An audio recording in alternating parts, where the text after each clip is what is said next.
This video is brought to you by Diamond Pacific Tool Corporation. Diamond Pacific is America's favorite diamond tool, wheel, and lapidary machine manufacturers. For nearly half a century, Diamond Pacific has set the industry standard for diamond lapidary equipment. Join the majority of professional lapidaries and choose Diamond Pacific products such as their Nova wheels, Pixie, Genie, and Titan gem makers, as well as their wide selection of other high-quality lapidary diamond products. Check out Diamond Pacific today and find out why they're considered America's premier diamond lapidary tool manufacturers. This video is brought to you in part by SpecialtyCabinBlock.etsy.com. Specialty Cabin Block are the manufacturers of some of the best lapidary block material available on the market today, and also provide a fantastic cabochon cutting service. Specialty Cabin Block is proudly made in America and make very unique block materials that no one else is really making right now on the market. Check out SpecialtyCabinBlock.etsy.com. Make sure to use product code DAVE1 at checkout to directly support the channel. Hey there folks, I just wanted to make a quick video on tin oxide. Long story short, it is fabulous. It does more than cerium, and I'm getting better polishes with it than using cerium. Yeah, it is spring, but it's definitely still winter here in Taos. So I'm gonna close the garage door here in a sec, but yeah, in this video I'm going to show off some of the polishes I got. I'm going to show off a list that somebody has consolidated for me of what stones to polish with what polish on what kind of polishing pads or plates or whatever. And I'm going to show you off some of the stones that I polished with tin oxide instead of my usual cerium or zam, and the finish that I got on them, some of which are incredibly impressive and absolutely surprised me. If you're going to get some tin oxide, I'm sure there's different grades like there is cerium and lindier and aluminum, but I'm using the Diamond Pacific. It's fabulous. I haven't used any other tin, but yeah, I really like it. Yeah, puts an excellent polish on almost all gemstones, including the hard to polish ones. That is the truth. So here is a cool old school list of what polish to use on what stones with what kind of like pad or backing surface or whatnot.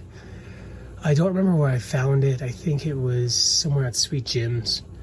And then there was another list that was shared with me by Mojave Dave at the Victorville Gem and Mineral Club. My good friend Lisa was so kind to retype up these lists to make them easier to read. Big shout outs to Lisa. I will leave these lists in the community page, but feel free to take a screenshot or reach out to me directly and I can just send you a text. When we get the website up and running, we'll have it up there so you can just print it out easier. But yeah, all kinds of weird stuff. Cool polishes to put on weird things. I think somewhere on one of these lists someone suggests putting some kind of polish on rubber. And the wood ones are a trip. Very cool.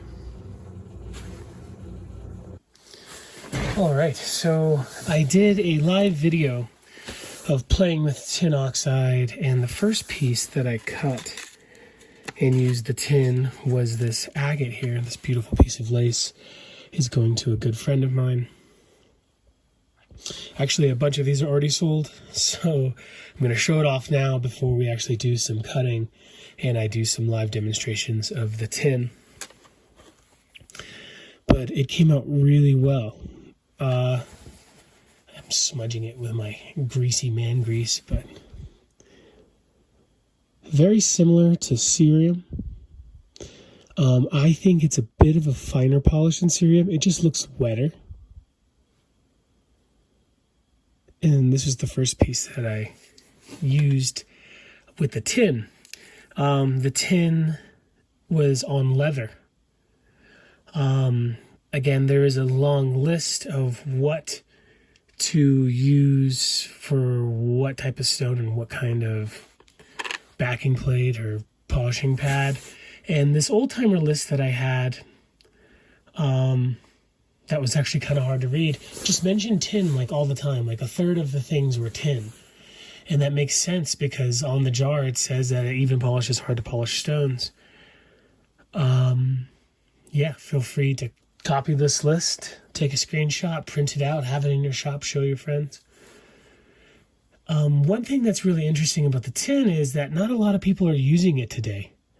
And I was asking Don Depew about why aren't people using tin as much as they used to, and he told me that back in the day, cerium used to be more expensive than tin oxide, and now it's the other way around, that tin oxide is more expensive than cerium, and so it kind of just fell by the way.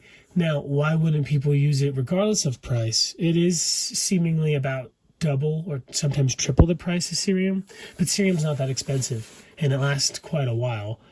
A jar like I have is definitely a multiple year supply. But I guess it's kind of like when you're doing Vibrolap stuff and you're using like pounds of polish for batches. Maybe that comes into play, and then cerium just kind of took over the scene and tin just kind of started getting ignored. Yeah, definitely an old-timer secret. I love the stuff. One of the interesting things on that list was that it's good for polishing fluorite.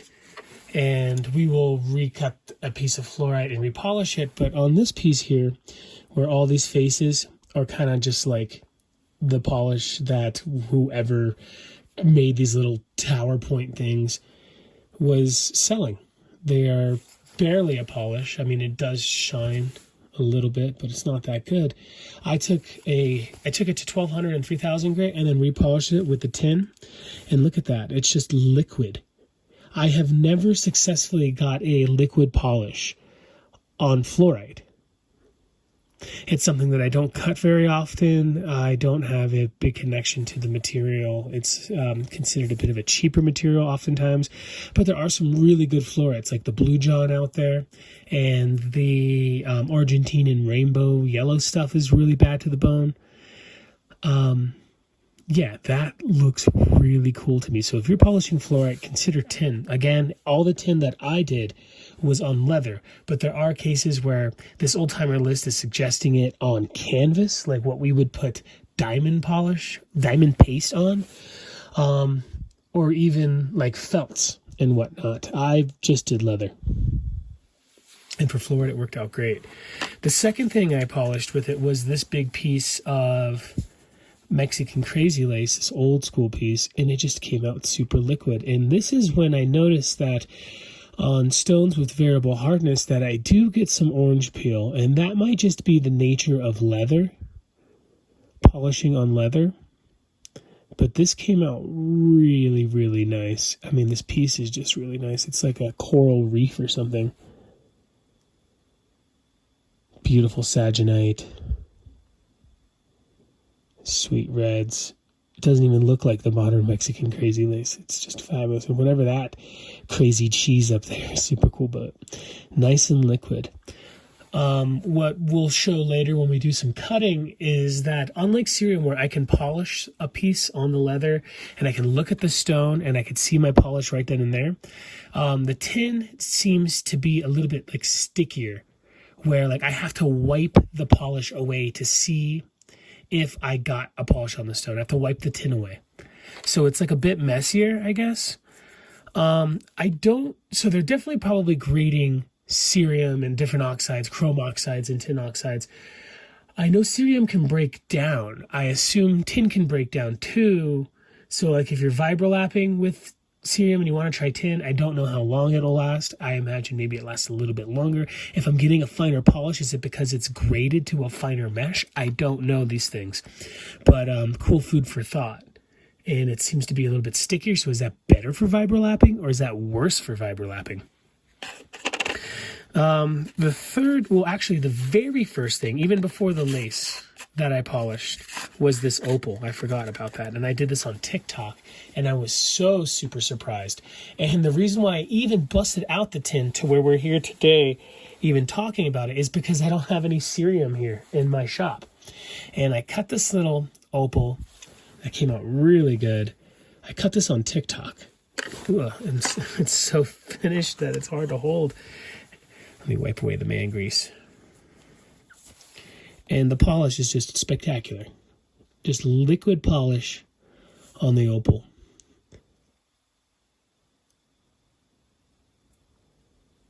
And it looks better than when I polished opal on cerium. I'm not sure that it's considered a better polish than cerium. Please excuse my savage nails. I've been cutting like 5 to 6 hours a night. But yeah, it works great on opal.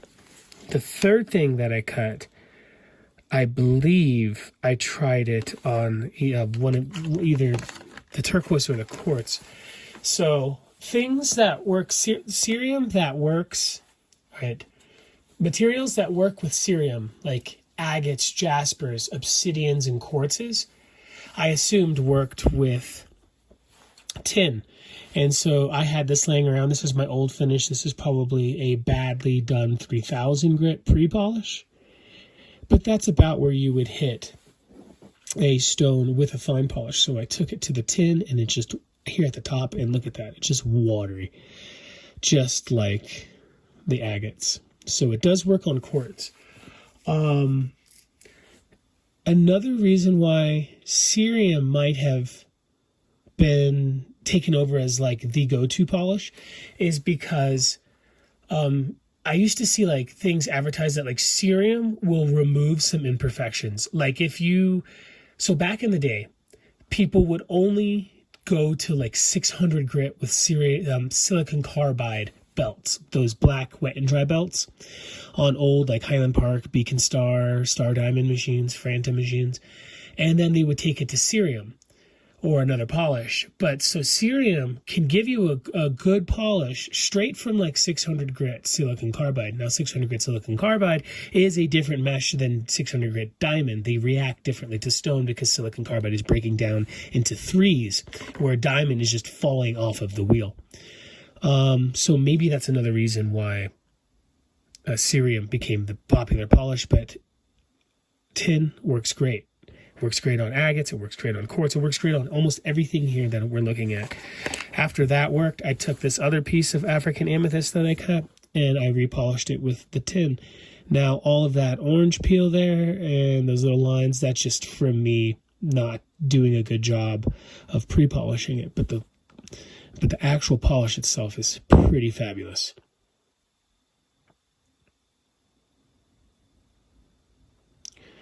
Really, really good. It could be better if I pre-polished it right. Then I did turquoise. Now, it advertised tin oxide on leather for turquoise. When I think of turquoise, I think of Zam, on a cotton buff. Why would it work with leather? It, especially stabilized turquoise does not want to be heated up. It's as hard as resin. So when I read this, tin oxide on leather for turquoise, the first thing that came to mind is that this list that was advertising that was really old. Maybe 50s, maybe 60s, maybe as late as the 70s, but it was an old list. So at those times, especially 50s and 60s, most turquoise that people were cutting was probably natural unstabilized turquoise. So, a highly silicated stone would probably react good with tin on leather. And so I took this natural piece of turquoise, which belongs to Don Depew, that we're going to cut and we're going to split with him. I took it to the tin and I got the best polish on turquoise that I've ever gotten in my life. This looks better than my friends that take their stuff to 150,000 before 250,000 diamond paste. Now there's a lot of cool matrix in here, but this is the best glass polish I've ever got on turquoise before. Cool water webs on this particular piece. This is a really cool, very, very, very cool piece of turquoise. It's hard to cut. It's just a beautiful specimen. Just totally fabulous piece of turquoise. And the polish is stunning. So I wasn't surprised with the natural. I did try it with stabilized, and the stabilized results were very interesting too. I'll show you here. So tin oxide on leather for stabilized turquoise. First thing I'm noticing is orange peeling. And I cut this thing so fast. I didn't do a very good job. But if you look, the brown, the matrix spots did not take as good as a polish as the actual stabilized turquoise spots. Now, the matrix is obviously stabilized too, but for some reason, the bluish, greenish turquoise, the phosphate itself, took a better polish than the matrix, where that doesn't really happen with Zam. Zam, some people tell me that the reason why Zam became so popular, not because it's just so easy and you can get chrome oxide bars literally at Harbor Freight, not advertised as Zam, but those green bars. This stuff, it's chrome oxide. It's advertised as metal polish. You can get those at like hardware stores and stuff, but they can remove some imperfections. Now, back when I would go to Santa Fe a lot, and I was just like kind of just always looking in the windows and looking at jewelry stores to see how their stones were cut and what was an appropriate finish, I would notice that even at some nicer shops, you would see stones that just have scratches from wheels and that were shining like polished because they polished it with Zam. And especially stabilized turquoise can be polished at from like 280 grit, really, and get a watery polish with Zam.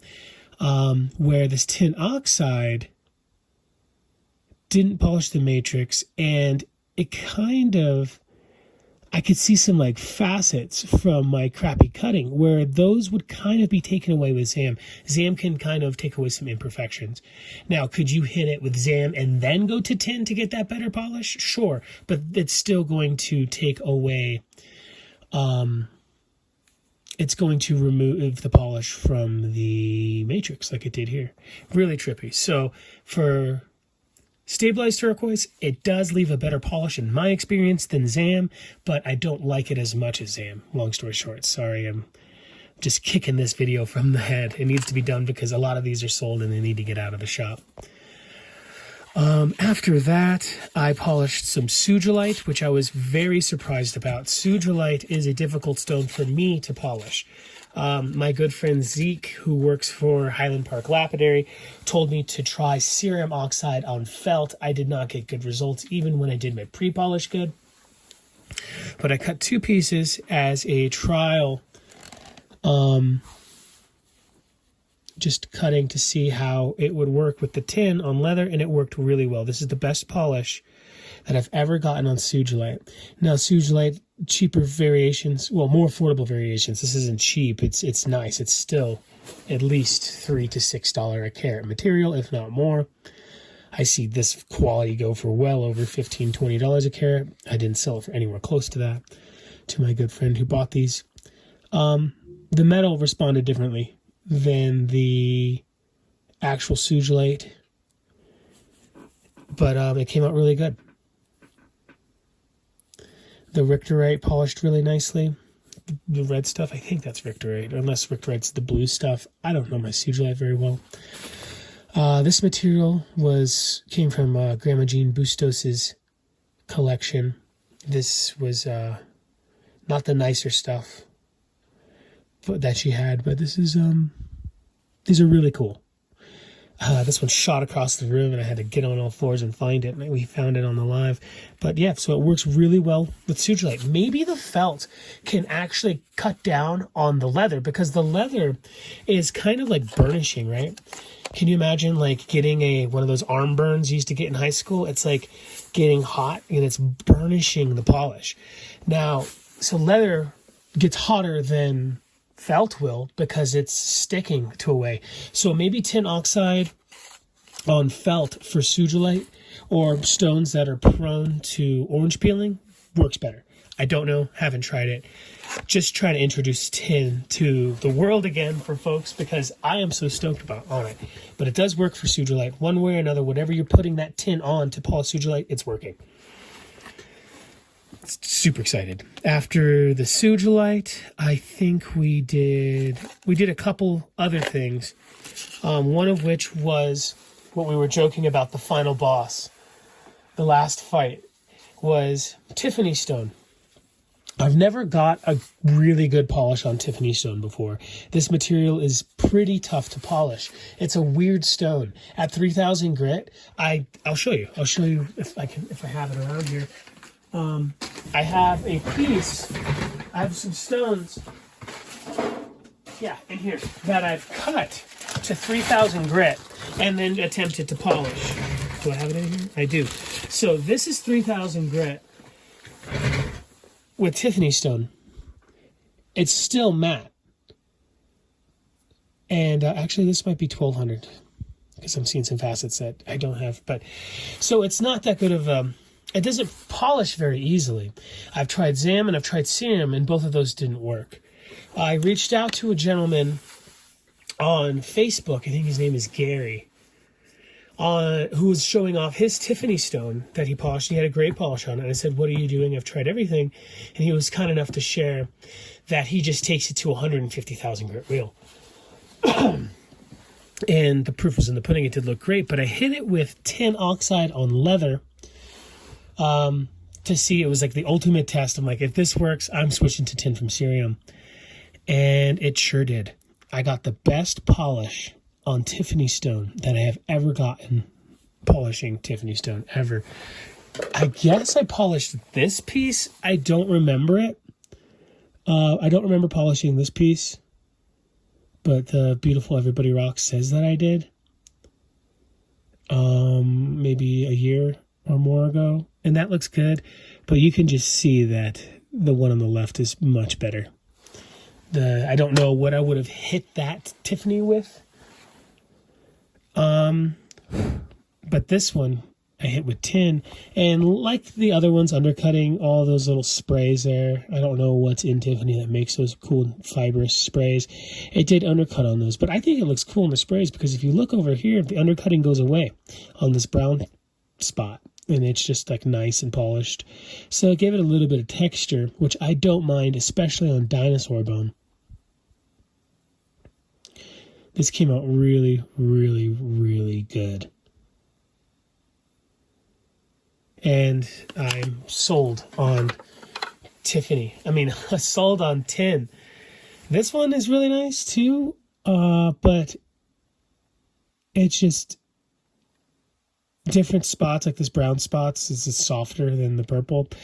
It's almost like more of a gloss, where this one's like a full-on shine. And this one just looks wet. It looks like it's wet. This one is shiny. This is professional. This is better than good enough. But that is really, really, really good. And maybe the darker stuff is more difficult to polish than the lighter stuff. Tiffany stone has like 50 variations. There's fossils in Tiffany's stone.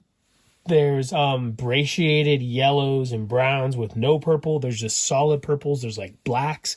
So maybe this is a variation that's more easy to polish than this, and I'm just not used to it. But anyway, very, very cool. After the Tiffany stone, I polished these two things. I did a dinosaur bone, which I was expecting to work. This is not the best dinosaur bone, and I probably could have grinded out these soft spots, but it did polish the silicated spots of this dinosaur bone. And this is when I realized, probably one of the drawbacks of Tiff is that it can get stuck in the stone. Now, Cerium, I was saying it was less messy than tin oxide, where the tin oxide kind of is like sticky. So Cerium, it being less messy, it's easy to get it out of being stuck in spots where you can see here the tin is in here, and since it's stickier or whatever, I can get that out. There's things you can do. You can use like little steamers, or you put it in ultrasonic, or all kinds of stuff. But yeah, so maybe for poorer quality stones, even though the polish is as nice or better than cerium, which is tough to tell because of the quality of the material is just cheap to begin with. So how do you know what's better? Maybe it's just better to use cerium because it's easier to get out of the little creaks and cracks and stuff, because that's not very good looking to me. Real mid bone this piece is. Not terrible. I mean, it could go into jewelry. Someone would like it. You'd have to tell people it's a dinosaur bone, but whatever. Yeah. Then after the dino, I cut a piece of jade, and I've never really got good polishes on jade before. The tin did a very nice job. Now, when I hear people complaining about orange peel, the seam that I hear it the most is the jade seam. People do not like orange peel on their jade. Now, is this a pre-polishing problem from using diamond? I know some jade people who absolutely will only use silicon carbide, claiming that it keeps down on the jade. Is it a polishing pad problem? There is a fabulous jade carver that has been featured on my channel. I won't mention who it is, and they told me their jade polishing secret that I will not spoil because they asked me not to share it. Because someone asked them not to share it. Now, if it ever comes up from someone else and it comes out, sure, we'll share it. But in the meantime, I'm going to respect this person and not share it. But what I will say is, if it's not a pre-polishing problem, maybe it's my leather that I'm using. That's as much of the secret as I'm going to get into. Maybe it's the leather that I'm using on my machine, Diamond Pacific leather, which is a high quality one. But maybe there is something better leather-wise to use to get rid of orange peel. This particular person that does not want me to share their particular secret is claiming that the orange peeling, at least their problem, is coming from that. Well, I'm just going to say maybe my leather is a problem. How about that? This is a cool piece. It says, Genuine Wyoming Jade. That sticker sells the piece here. And I just windowed that. Yeah, before we start playing around with stuff, the last thing that I did that did not work, and it's not because it didn't work because it's the wrong polish, it didn't work because of the stone itself, was this piece of Boulder opal that I got from Poor Boy Opal. About the rough from them, which needs a good home if anybody's interested in a piece of Boulder. The opal's really nice, and the opal took a stunning polish, but the ironstone did not. And if you could see here, that little white spots in the pores, you kind of can't because it's speckled with the ironstone speckled. But the tin oxide was getting stuck in the ironstone. Does that make it bad for polishing Boulder opal? No, it's bad for polishing the ironstone that the Boulder opal lives in. Yeah, if anybody wants this, I'll sell it to you cheap. Preferably if you're in America, though. The custom stuff is kind of annoying to fill out. But yeah, don't know what the best thing is for polishing Boulder because of the pores. The lovely Everybody Rocks says maybe take it to a finer mesh to kind of seal those pores before you attempt to hit it with the tin. Maybe. But it did polish the ironstone, but it was leaving the white spots in there, so I kind of stopped right away.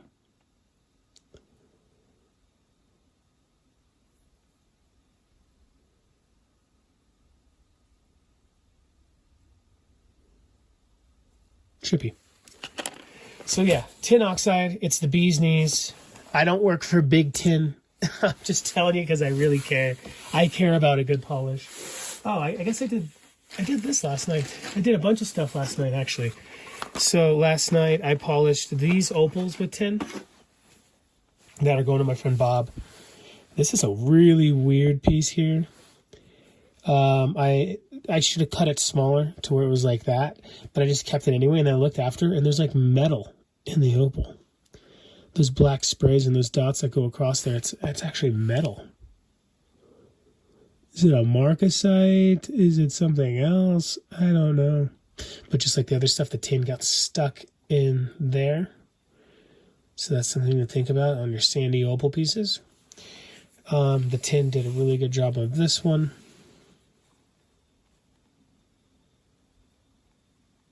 Nice and liquid.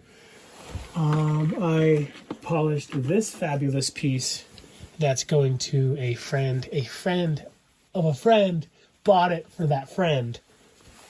And this piece came out really, really good. It's got some hairs on it, and there's my bear grease all over the stone. But just fabulous looking moss. Beautiful moss piece on with some very cool fortification there. It just got a cool 90s vibe to it. Very hobbity looking stone, like what a hobbit would wear. Super duper earthy.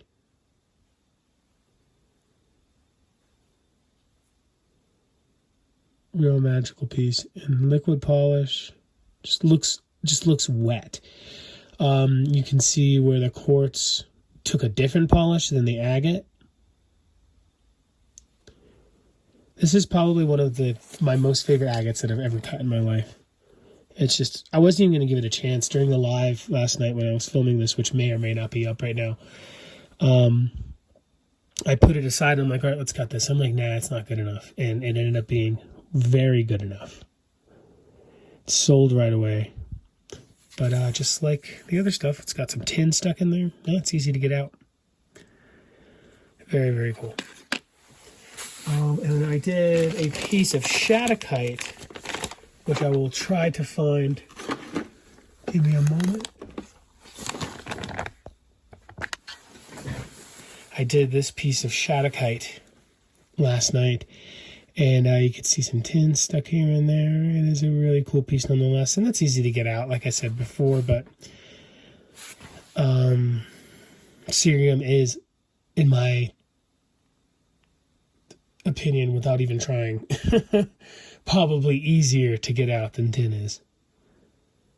The chrysocolla undercut for sure, because I mean there's like 7 different hardnesses on this material. There's the saginite, there's the shattuckite, there's the chrysocolla, there's the malachite, and the quartz. Agate, whatever. It's quartz, but there's also agate in here too. Really cool piece. It looks really good. Looks better than most people's polish who polish this material. It's not the highest quality piece. Those aren't fractures. Those are like little vuggy crystal vugs or whatever, but they sure do look like imperfections when they're packed full of tin. All right. So yeah, tin. Let's do some things. Let's cut some agate together. I think I'm gonna montage it or something, because it'll take so long. And yeah, we'll do it together. Let's do an agate and let's do an opal. Yeah.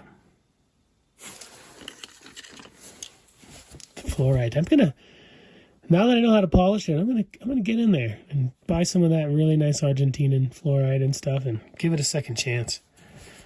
My hot breath is making it all like I've been breathing into a pane of glass. It's so polished.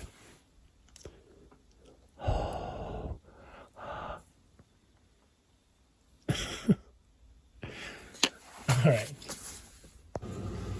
right, so I polished a few more things in the time it's taken me to try to finish this video.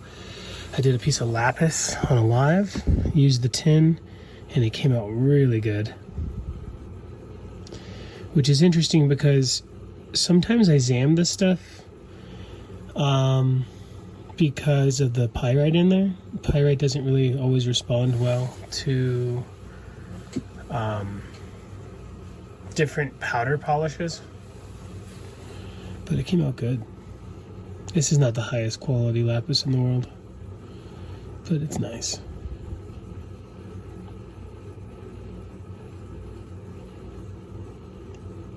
And it's not the best polish in the world. Like, this is better than professional. Well, better than good enough. Better than enough to sell. I don't like to use the word professional.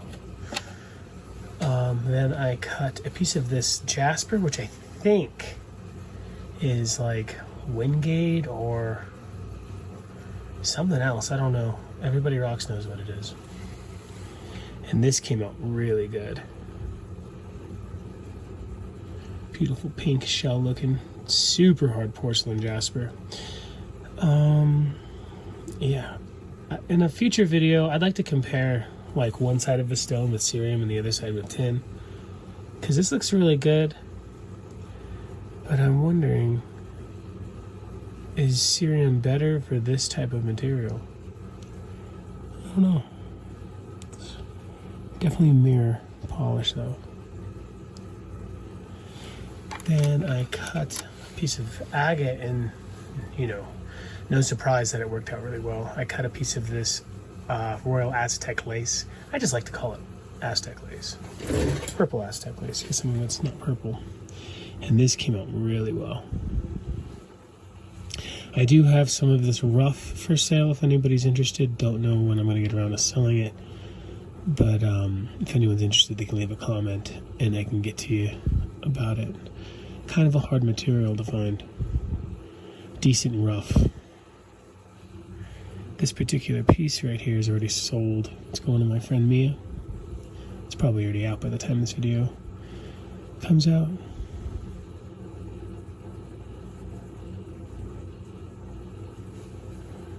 But yeah, the mysteries of tin. I love it.